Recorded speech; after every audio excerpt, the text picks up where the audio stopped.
Vamos lá para a nossa aula sobre a Política Nacional do Meio Ambiente. Então, o que seria uma Política Nacional do Meio Ambiente?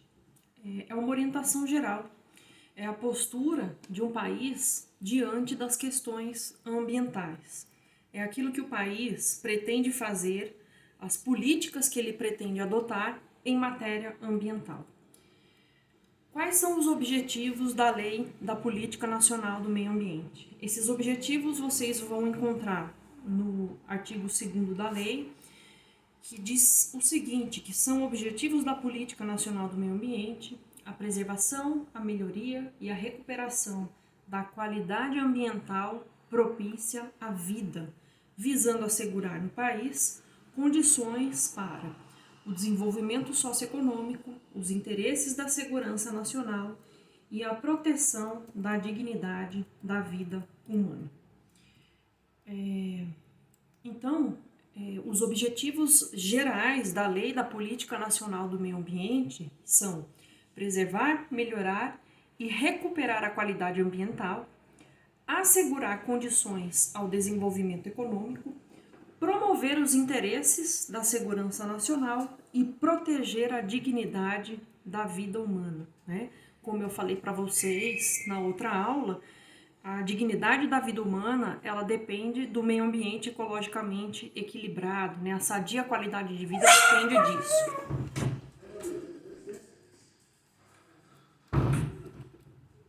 Existem alguns princípios que a lei estabelece, alguns princípios que precisam ser atendidos, que na verdade são orientações. E quais seriam esses princípios? Vamos lá. A manutenção do equilíbrio ecológico, pois o meio ambiente ele é um patrimônio público que precisa ser protegido, não só pelo Estado, mas por toda a coletividade. Por quê? Porque é um bem de uso coletivo, é um bem de uso comum do povo. Um outro princípio, uma outra orientação a ser seguida é a racionalização do uso do solo, do subsolo, da água e do ar. Por quê? Se vocês lembrarem lá da primeira aula, os recursos ambientais, eles são finitos, ao contrário daquilo que o homem imaginava inicialmente, que os recursos eram inesgotáveis, os recursos são finitos. Por isso, eles devem ser utilizados de forma racional. Um terceiro princípio ou orientação a ser seguida é o planejamento e a fiscalização do uso dos recursos ambientais, né? Justamente para se atender a esse uso racional. Temos ainda como orientações a serem seguidas a proteção dos ecossistemas com a preservação de áreas representativas, o controle e o zoneamento de atividades potencialmente ou efetivamente poluidoras, a proteção das áreas ameaçadas de degradação e a educação ambiental em todos os níveis de ensino, inclusive da comunidade. Então, assim, é fundamental a capacitação da sociedade para a proteção ambiental, para atuar juntamente com o poder público para proteger o meio ambiente. Afinal de contas, o próprio artigo 225 da Constituição Federal estabelece que, né, o meio ambiente é um bem de uso comum do povo, sadio, é um bem de uso comum do povo, essencial à sadia qualidade de vida, e é um dever de toda a coletividade, não só do poder público, mas também da população, defendê-lo e preservá-lo para as presentes e também para as futuras gerações.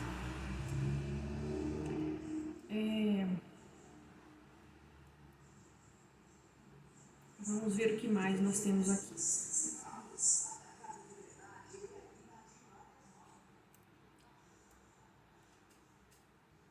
Com relação à orientação relativa à proteção dos ecossistemas, com a preservação das áreas representativas, existe uma lei chamada Lei do SNUC, ou Sistema Nacional de Unidades de Conservação da Natureza. E essa lei, é uma lei de 2000, ela visa justamente preservar áreas representativas do ambiente natural brasileiro, particularmente aquelas contidas nos recintos ecológicos de grandes biomas nacionais. Então, existe uma lei, que é a Lei do Sistema Nacional de Unidades de Conservação da Natureza, que visa justamente atender esse princípio, essa orientação da Política Nacional do Meio Ambiente com relação à proteção dos ecossistemas.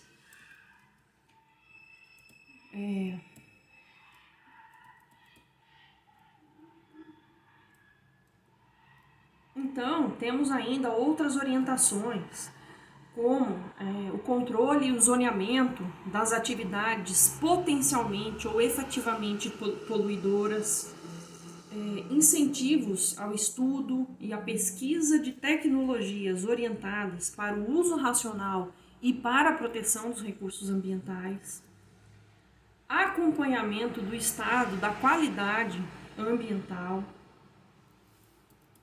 recuperação das áreas degradadas, proteção das áreas ameaçadas de degradação. E assim, a educação ambiental, gente, é um direito constitucional. Existe uma lei, que é a Lei da Política Nacional de Educação Ambiental, a Lei 9795 de 99, que traz, que essa lei veio justamente para atender essa orientação da Política Nacional do Meio Ambiente de se implantar a educação ambiental em todos os níveis de ensino, inclusive a educação da comunidade, objetivando capacitar essa comunidade, capacitar a sociedade para a participação ativa na defesa do meio ambiente.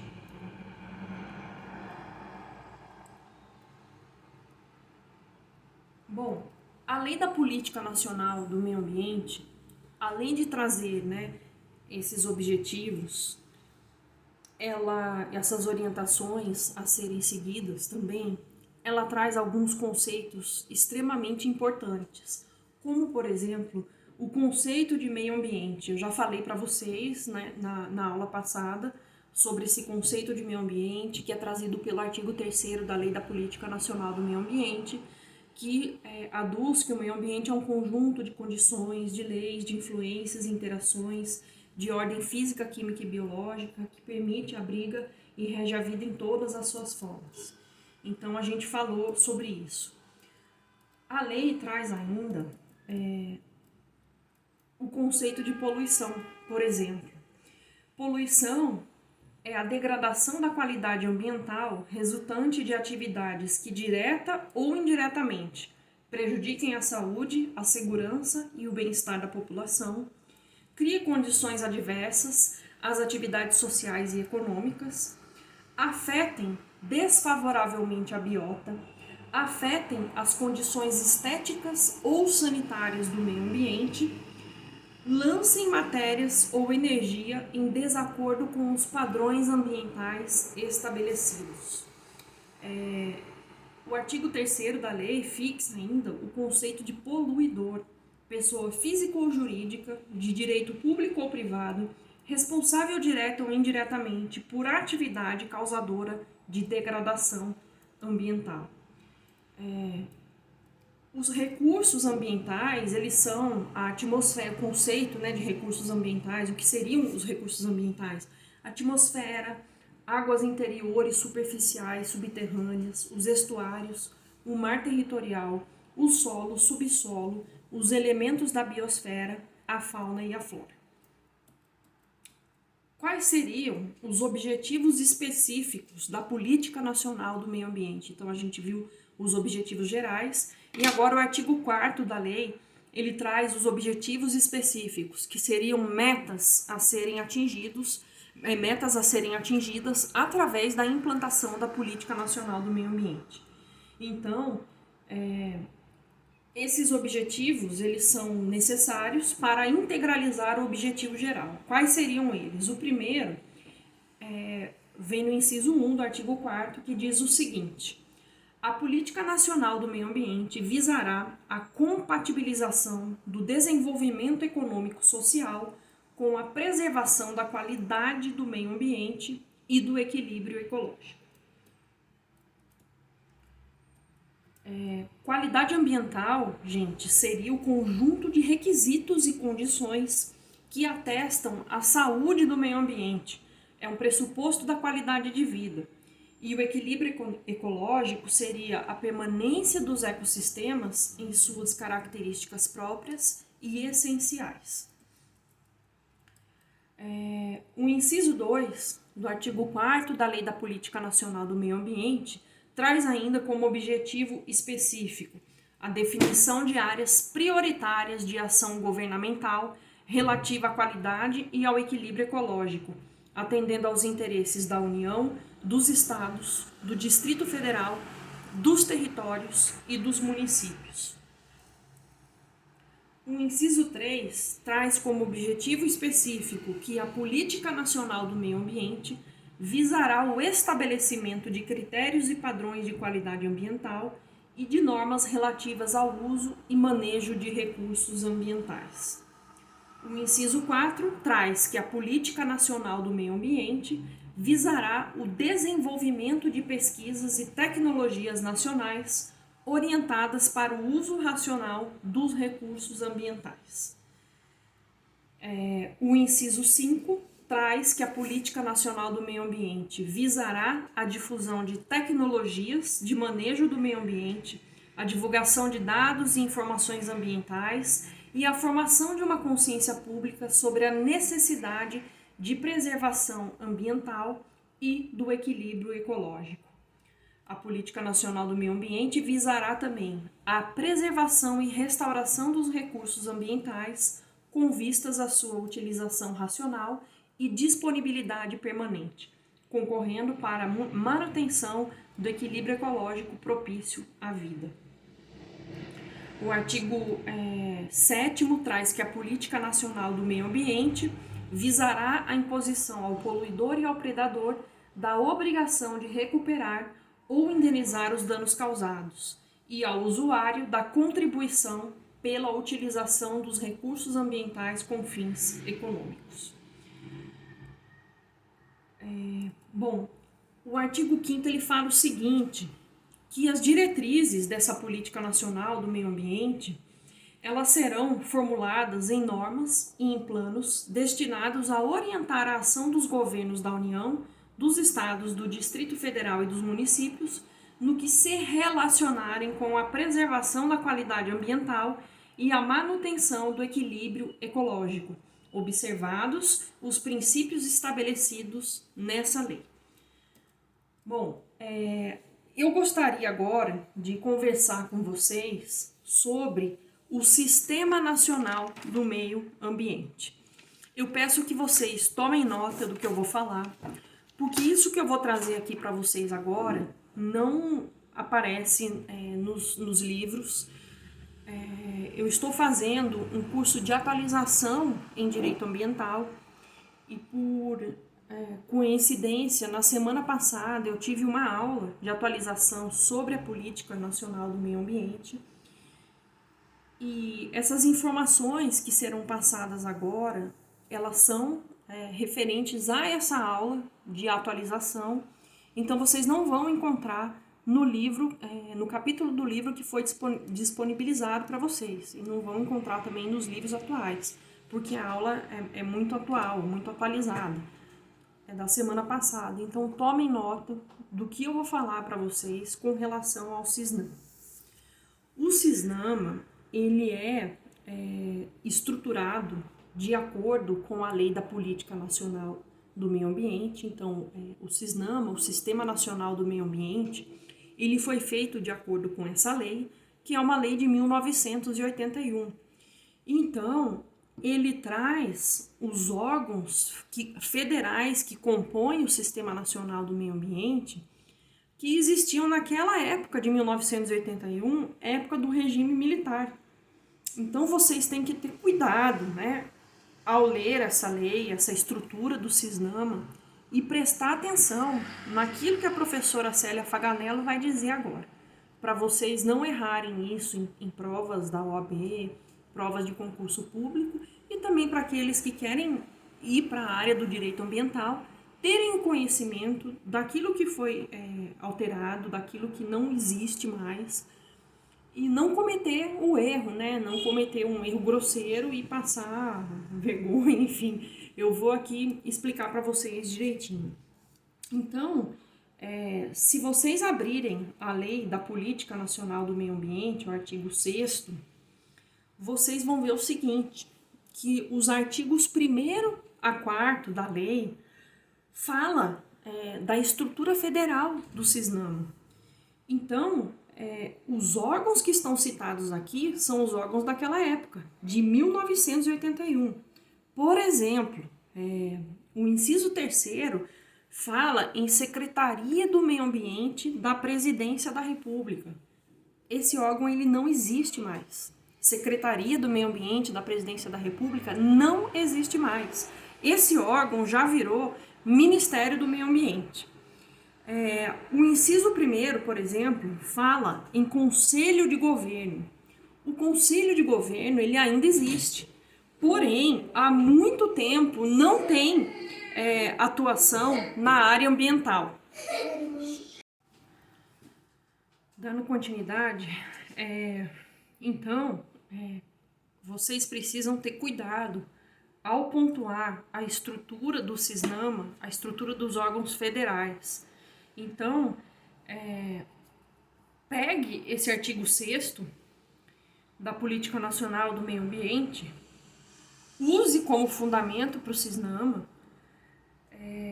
porém, quando vocês forem pontuar os órgãos e as entidades federais, use uma lei federal mais atual, como, por exemplo, o Sistema Nacional de Unidades de Conservação, para poder elencar corretamente quais são os órgãos federais que compõem o CISNAMA.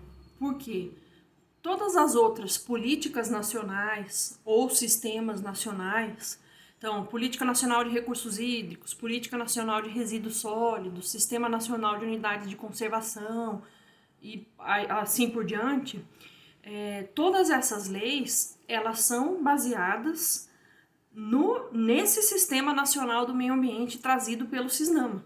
Né? Então, quando os órgãos que compõem, por exemplo, o Sistema Nacional de Recursos Hídricos ou o Sistema Nacional de Unidades de Conservação, vão ser estruturados de acordo com o CISNAMA. Toda a legislação ambiental vem com base na Política Nacional do Meio Ambiente e a estruturação dos órgãos com base nessa estrutura fornecida pelo CISNAMA. Então, assim, o CISNAMA, a ideia foi muito boa, mas ele não funcionou. Ele tanto não funcionou que temos hoje uma série de leis acerca de cada recurso em apartado, Política Nacional de Recursos Hídricos, Resíduos Sólidos, Sistema Nacional de Unidades de Conservação. Então, eles pegaram a ideia do CISNAMA, que foi uma ideia muito boa, e elaboraram essas leis, tá? Então, por exemplo, o inciso 5 do CISNAMA, ele traz os órgãos estaduais. E aí já está correto, né? Não tem essa dificuldade de não existência do órgão ou não atuação. Então, todo e qualquer órgão, entidade, autarquia estadual ligada ao meio ambiente tem que entrar no CISNAMA. A mesma coisa vale para os órgãos locais, que vêm arrolados no inciso 6º, né? Então, toda autarquia, todo órgão, toda entidade local que tenha um órgão ligado ao meio ambiente tem que entrar no CISNAMA, tem que vir com essa estrutura do CISNAMA. Então, peguem o Sistema Nacional de Unidades de Conservação da Natureza, a lei do SNUC, peguem o artigo 6º, também da lei do SNUC, né? Então, o CISNAMA vem no artigo 6º e na lei do SNUC, no artigo 6º também, você vai encontrar os órgãos federais que existem hoje, que funcionam hoje e que são organizados de acordo com o CISNAMA. Então, nós temos lá, no artigo 6º, né, do SNUC, vem lá a União, depois vem o órgão central, Ministério do Meio Ambiente, Depois vem o órgão consultivo e deliberativo federal, o CONAMA, e o órgão executor, que é o IBAMA, e o ICMBio, tá? O Instituto Chico Mendes de Biodiversidade e Conservação, ele nasceu de uma lei de 2007, né? Então ele é citado na lei do SNUC, e a lei que cria o ICMBio é uma lei de 2007, tá? Então ele não vai aparecer lá na Política Nacional do Meio Ambiente. Se vocês pegarem a Política Nacional, ele não aparece lá. Aparece o IBAMA. Por que isso? Porque o ICMBio ele só foi criado com uma lei de 2007 e vem citado pelo SNUC. Outra coisa que é importante é vocês fazerem um paralelo com essa estrutura federal e pegar o estado onde vocês residem, no caso o estado da Bahia, e fazer o paralelo, como essa estrutura estadual. Então, por exemplo, no estado da Bahia, então aqui a gente tem a União, a correlação com o estado da Bahia. Depois vem o órgão central federal, Ministério do Meio Ambiente, e o órgão central estadual é a SEMA, a Secretaria do Meio Ambiente do estado da Bahia. O órgão consultivo e deliberativo federal é o CONAMA, e o órgão consultivo e deliberativo estadual do estado da Bahia é o Conselho Estadual do Meio Ambiente, conhecido pela sigla CEPRAM. O órgão executor federal, IBAMA e ICMBio, e o órgão executor do estado da Bahia é o INEMA. Tá? Então façam também esse paralelo. Quem, por exemplo, pretende fazer um concurso depois para o estado da Bahia, porque o que eles não vão perguntar, assim, dificilmente vão perguntar da estrutura federal. Vão querer saber da estrutura do estado da Bahia, dentro do CISNAMA, tá? Outra coisa importante, vocês vão ver na lei, né, na Política Nacional do Meio Ambiente, órgão executor. Embora na lei a denominação esteja como órgão executor, não são órgãos, tá? IBAMA, ICMBio são autarquias federais. E qual seria a diferença disso? A diferença é o poder e a autonomia na administração pública. Então, enquanto os órgãos da administração direta, né, município, estado, União, enquanto os órgãos da administração direta eles precisam estar ligados a uma entidade federativa, município, estado, União, os órgãos da administração indireta, ou seja, as autarquias, desenvolvem suas atividades com independência, desde que estejam dentro dos limites da lei. Então é essa a diferença. Então dentro do CISNAMA vocês vão encontrar a denominação órgão executor, IBAMA e ICMBio, mas não são órgãos, tá? São autarquias, são entidades autárquicas. Deixa eu ver o que mais que tem de importante para falar para vocês. Bom, então, com relação ao CISNAMA, é isso. Nós vamos passar agora para os instrumentos que vêm dentro da Política Nacional do Meio Ambiente.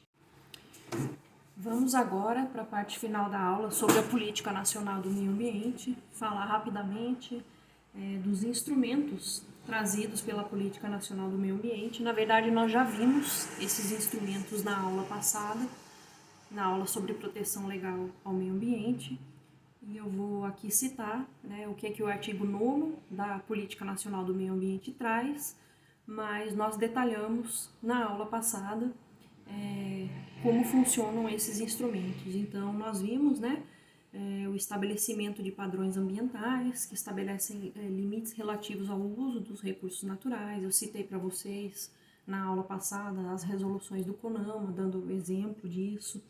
O zoneamento ambiental, nós vimos também. A avaliação de impactos ambientais, nós vimos. Eu falei para vocês do licenciamento ambiental. Até falei que tem um componente na UFSB sobre a Política Nacional do Meio Ambiente que detalha, né, que estuda de maneira pormenorizada essa importante lei ambiental. Eu falei para vocês dos incentivos à produção e instalação de equipamentos e a criação ou absorção de tecnologia voltados para a melhoria da qualidade ambiental. Falei para vocês das unidades de conservação da natureza, em que inclusive tem uma lei, a lei do SNUC, nós falamos na aula passada e agora nessa aula, essa criação, né, de espaços territoriais especialmente protegidos pelo poder público federal, estadual e municipal. Esse instrumento trazido pela Política Nacional do Meio Ambiente, ele veio a ser regulamentado por essa lei do SNUC. Eu falei para vocês da informação, da importância da informação, do Sistema Nacional de Informações sobre o Meio Ambiente, né? Então a população ela tem o direito de ser informada e o poder público tem a obrigação de informar.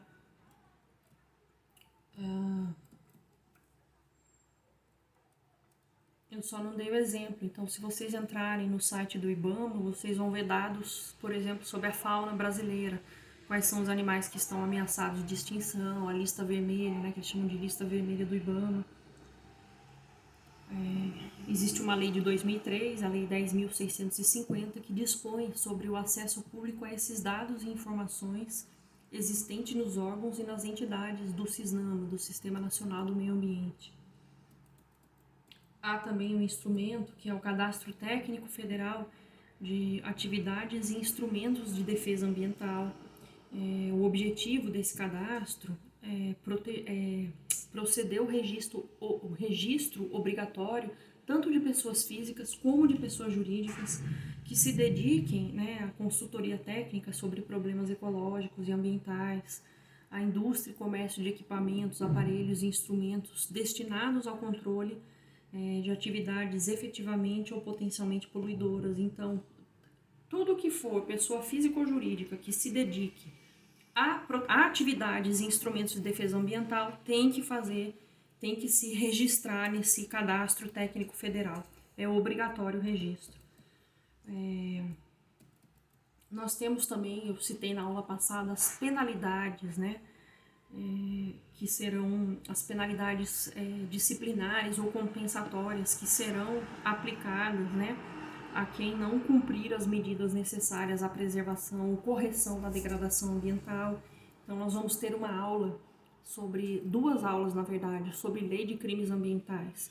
E nós vamos ter a próxima aula com o promotor de justiça do meio ambiente lá de Teixeira de Freitas, o Dr. Fábio, e ele vai falar um pouco para vocês sobre a tutela civil, penal e administrativa em matéria ambiental. Então, essas 3 aulas, né, com o Dr. Fábio, a aula sobre proteção da fauna e da flora, vão detalhar um pouco esse instrumento previsto no SISNAMA relativo às penalidades. Um outro instrumento trazido pela Política Nacional do Meio Ambiente é a instituição do Relatório de Qualidade do Meio Ambiente, que deve ser divulgado anualmente pelo IBAMA. Vamos ver o que mais. A garantia de prestação de informações, né, relativas ao meio ambiente. O poder público, então, ele é obrigado a prestar essas informações. O Cadastro Técnico Federal de Atividades Potencialmente Poluidoras ou utilizadoras dos recursos ambientais. Então, tem que ter o Cadastro Técnico Federal, tanto para as pessoas físicas e jurídicas que atuam em defesa do meio ambiente, e tem que ter o Cadastro Federal daquelas atividades que são potencialmente poluidoras ou utilizadoras dos recursos ambientais. Vamos ver o que mais.